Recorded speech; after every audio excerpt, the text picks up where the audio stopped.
When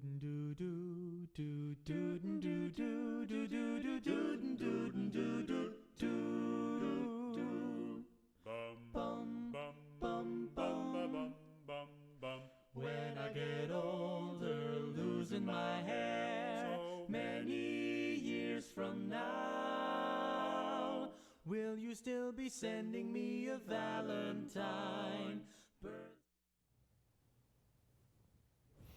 Good afternoon. My name is John Lutz. I'm the Executive Director at Elder Services of Berkshire County, and this is Berkshire Senior TV. Today we're going to talk about volunteers, volunteer recognition, volunteer opportunities, volunteer needs, and the role that volunteers play in our agency at Elder Services as well as across the county. And I have with me today Bonnie DiTomaso, and I'll let her introduce herself. I'm Bonnie DiTomaso. I'm the Home and Community-Based Program Supervisor for Elder Services of Berkshire County, and one of the areas that I oversee is the Volunteer Services Program. So thank you for being here today, and I'm just going to start with explaining why we as an agency use volunteers. We are a large agency with a large budget, lots of employees, but every time we are able to use a volunteer, we are able to save resources that then can go towards serving our consumers. In some cases, some of the programs we have actually require that we use volunteers, and they're structured that way with a paid supervisor or a paid person that kind of manages the program, and then volunteers who actually do the implementation and direct service. So there's lots of reasons why we, as an agency, uses volunteers. One, we enjoy the work with them, but also in some cases it's actually because that's how the program is structured, to stretch resources as far as possible, whether they be state or federal monies or those types of things. So if you ever wondered why, well, geez, they're a big agency, they have their own office, all those good things, we use volunteers, it's because one, it helps us stretch our resources as far as possible, and two, in some cases there are programs that actually require that we use them, and we'll talk about some of those programs as we go through the show today. So Bonnie, you are the supervisor over volunteer services at Elder Services of Berkshire County, so why don't you start with what we do with volunteers. So, as John had said, the volunteers are crucial to many of our programs, and the volunteer programs that primarily fall under my supervision are the grocery shopping, volunteer transportation primarily for medical appointments, and companionship. And those programs really make a difference in the consumers' lives because the volunteer is their contact to the outside world in many cases. The medical transportation that we provide allows people to get to their doctor's appointments and allows them to interact with the volunteers as well. So the volunteers within these programs, we have about 29 volunteers within those three programs, and in the past year they've contributed about 200 hours of transportation and companionship and grocery shopping for the consumers that are in need of those home-based services. So let's just talk about those a little bit, because people might be wondering, for example, what does it mean if someone wants to volunteer to be a companion? So the volunteer who is a companion is providing in-home communication and conversation with a senior who may not otherwise have anyone who comes to visit them. Some of the companions do jigsaw puzzles with the consumers. Sometimes it's just conversation.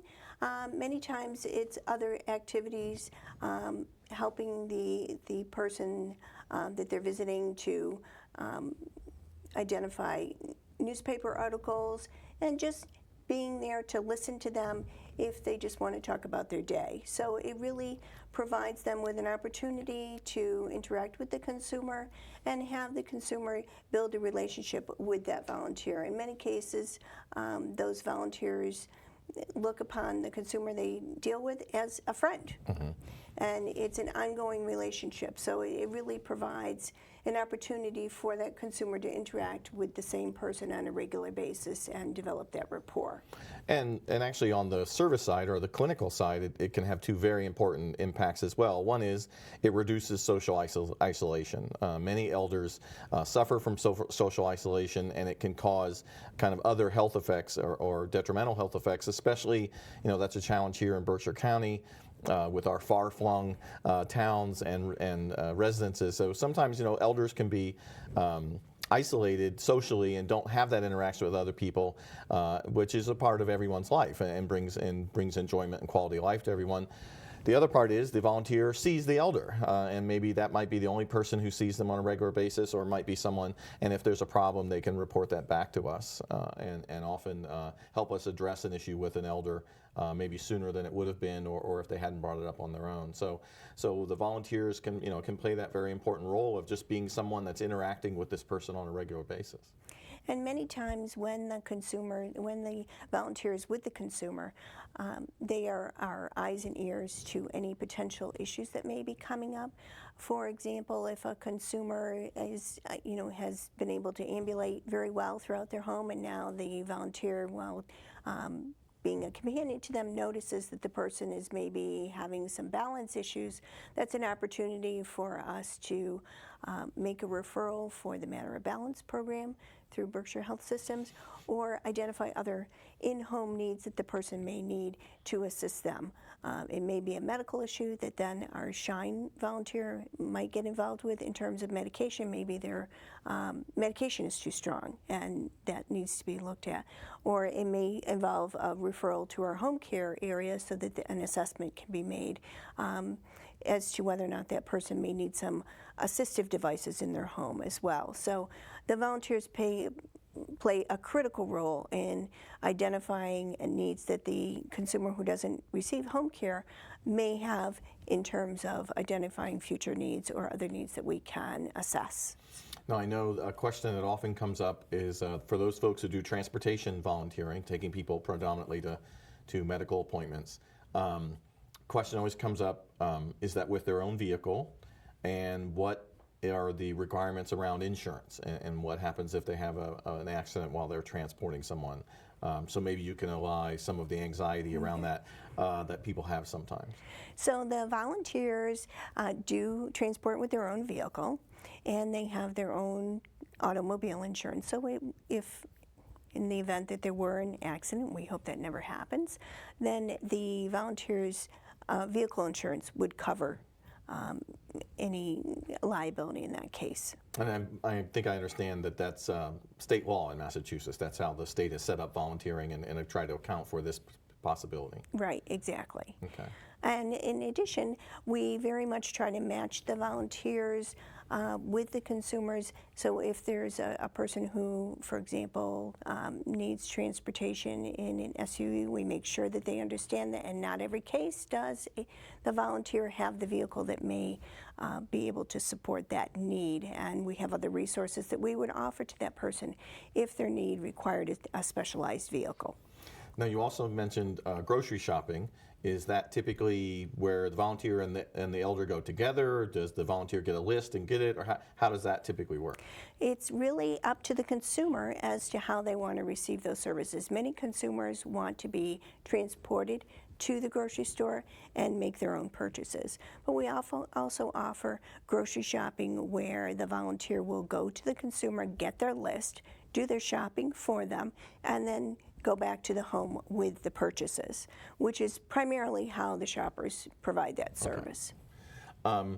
So let's go to some of the other programs that we have, and you and I think, have interacted with most of the other programs, so even if we're not directly related to them at the moment, I think we can speak knowledgeably about most of them.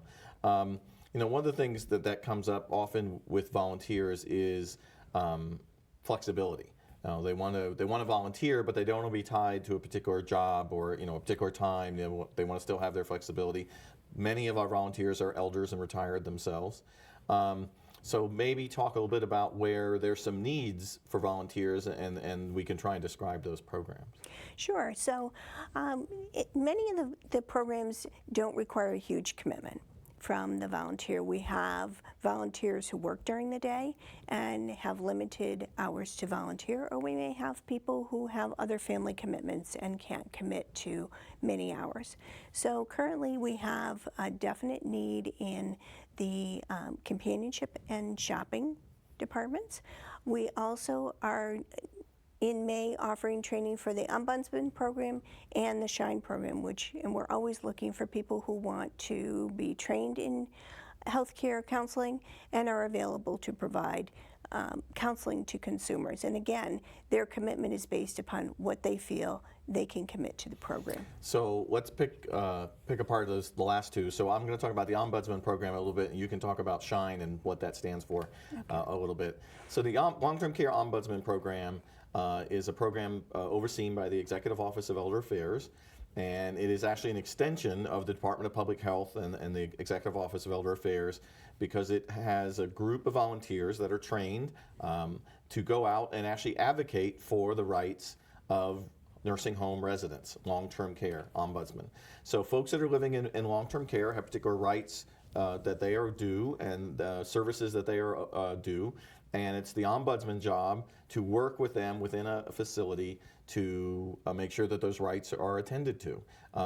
You go through a 2.5-day training over 3 days.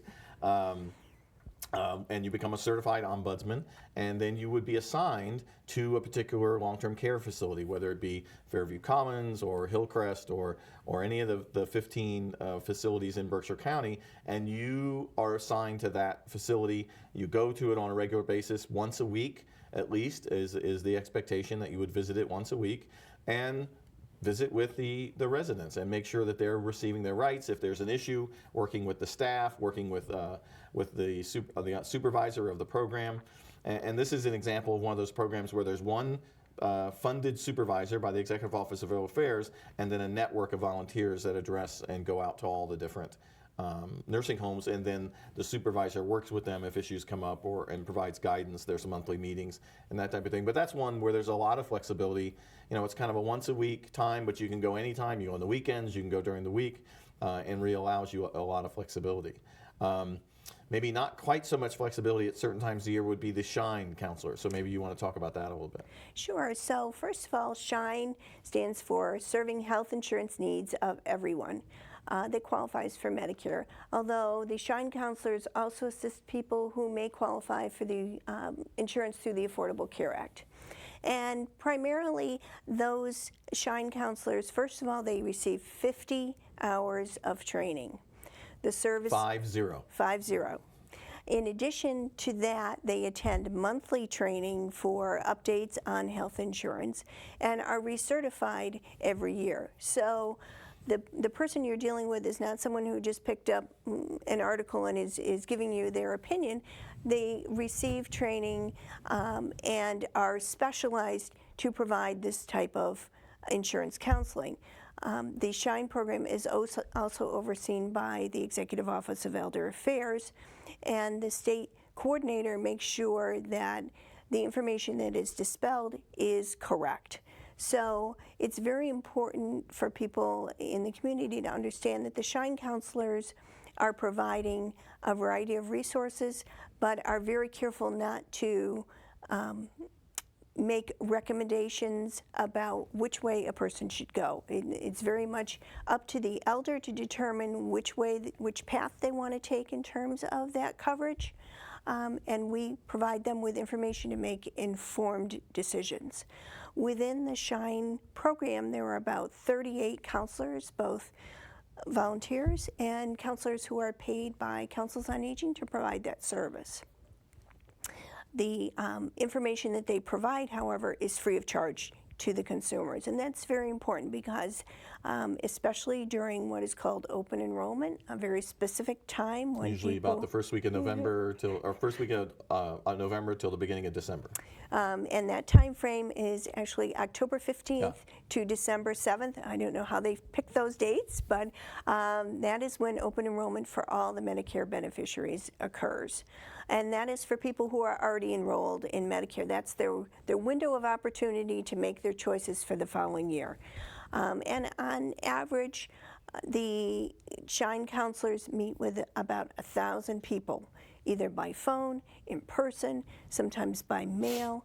And it's very much an attempt to reach all 32 cities and towns in Berkshire County to make sure that there's a resource. Last year, I think we served around 4,000 clients during the whole year, Yeah. the whole network, but a big chunk of that is during those 6 weeks of open enrollment. Sure, and the feedback that we've had from consumers is that even the most educated people come to us and look at us with blank stares and say, this is just overwhelming. So our goal here is to provide informed choices to those consumers so that they have the most complete coverage that they can have. And again, it is free of charge. So well, and I think too from the volunteer side, we host the trainings in the office, and I meet some of the folks who are there to become new Shine trained counselors. It can seem a little overwhelming to them, but they're getting great training. And then you always have the backup of our staff back at the office to provide assistance if they get into a complicated. So, because I know I've met people like, oh, I could never be a Shine trained, I could never be a Shine counselor because it's just, it's too much responsibility, it's too complicated. When in reality, if they have an interest, they probably can get the training, do the training, and then have the backup of the staff that's there. We even have people come out from larger enrollment offices to help us on a regular basis to try and to solve any complicated problems. But I think there's people probably that could do it. But it is it can be a little intimidating because it's helping someone make a very big decision. And the important thing to mention here also is that the consumers who want to be Shine counselors, the time commitment can be anywhere from 1 day a week. We have some Shine counselors that come in a couple of times during the week, and during open enrollment may be there every day. But again, it's up to the counselor as to how much time they want to commit. And we have a variety of people available as resources so that even if they get stuck while they're meeting with a consumer, they can just give us a call to our extension, and we'll come and back them up with supporting information so that they're not left alone feeling like they don't know which way to go.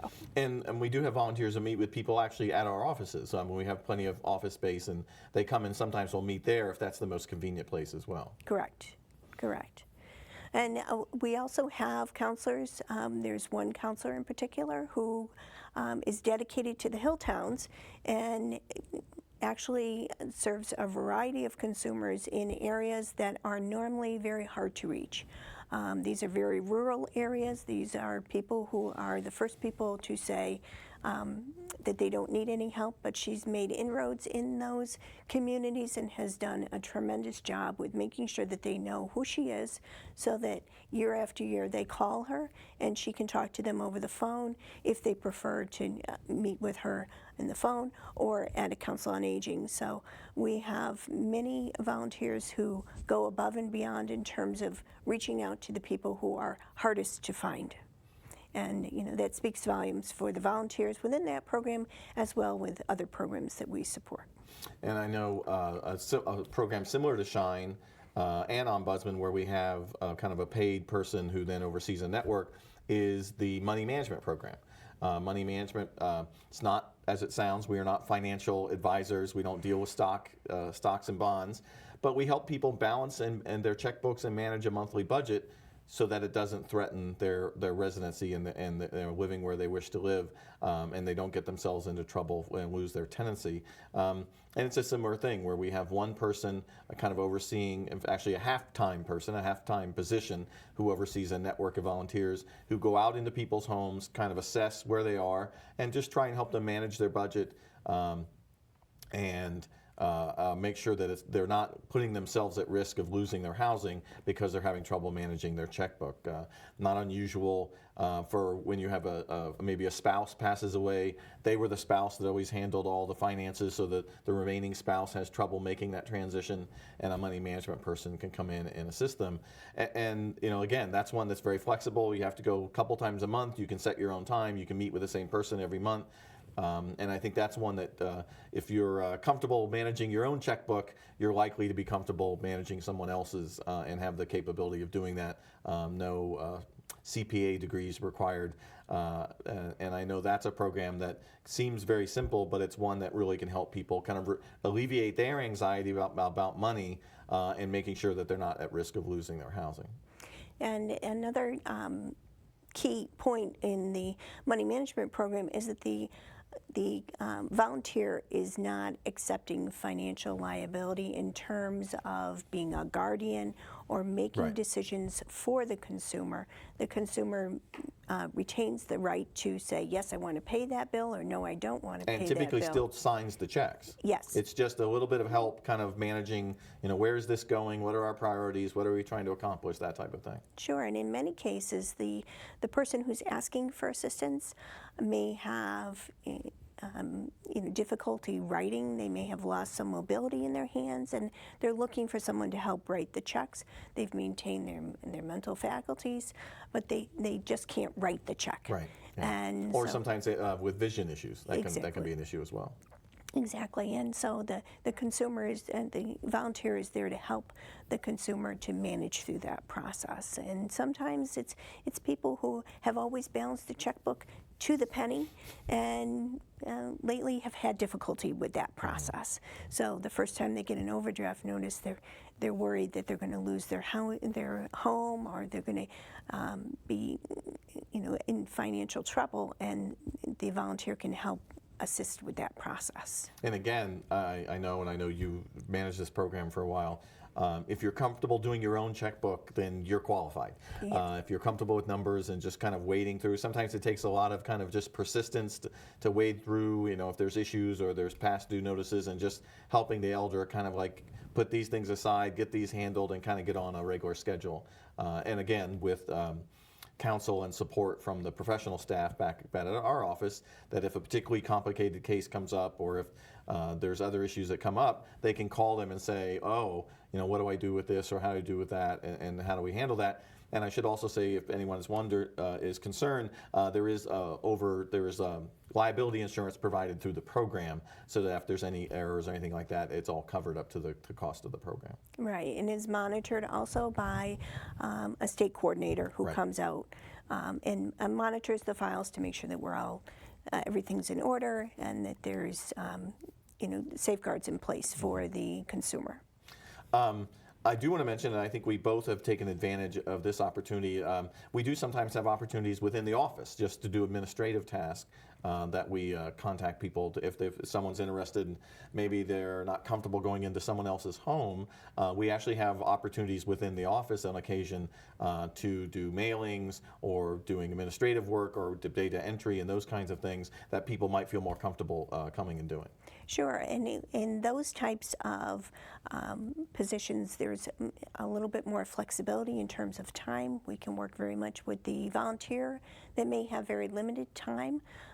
They may be able to come in only once a month, which certainly would support many of our clerical tasks that we need to do throughout the month. So there's a variety of positions that are available for people who want to volunteer, and we will work with anybody who wants to volunteer their time, process their application to become a volunteer, and provide training for whichever program they want to. So maybe talk about that a little bit before we run out of time, just kind of the process that if someone sees this show, says, oh, I want to volunteer at Elder Services, what should they do? And then what will happen kind of after that? Okay. So anyone who's interested in becoming a volunteer can contact myself. My name is Bonnie D. Tomaso, and I can be reached at 499-0524, extension 750. You may also contact us by contacting me through our website, our email address. And what would then happen is I would be in contact with the person. We would complete an application, check references, and all of our volunteers are quarried. We check their criminal record because they are going into people's homes, and we want to make sure that the consumers are meeting with a reputable volunteer. And then we would provide them with training for whichever program they were going to be involved in. so that they would have the training necessary to be able to provide the service to the consumers. And that process usually takes, with a standard application, can take anywhere from, usually we try to process the applications within a week. It depends on when the references come through, and sometimes we are hindered a little bit by the Commonwealth of Massachusetts turning around the queries, but we do try to turn these applications around very quickly so that anyone who expresses interest in being a volunteer is contacted very quickly and put to use as quickly as possible. We might want to just mention again, I know we have 2 trainings coming up if people are interested both in the SHINE program and the Long-Term Care Ombudsman. So I'll take Ombudsman, you can take SHINE. Long-Term Care Ombudsman program has got a training, we're hosting it in Berkshire County at Elder Services in the middle of May. It's 2.5 days. You would come about 9 o'clock in the morning, stay till about 3 or 3:30 in the afternoon, and at the end you are a certified long-term care ombudsman, and allows you to go out and work in the nursing facilities around the county on behalf of the residents and making sure that residents' rights are met throughout the facility.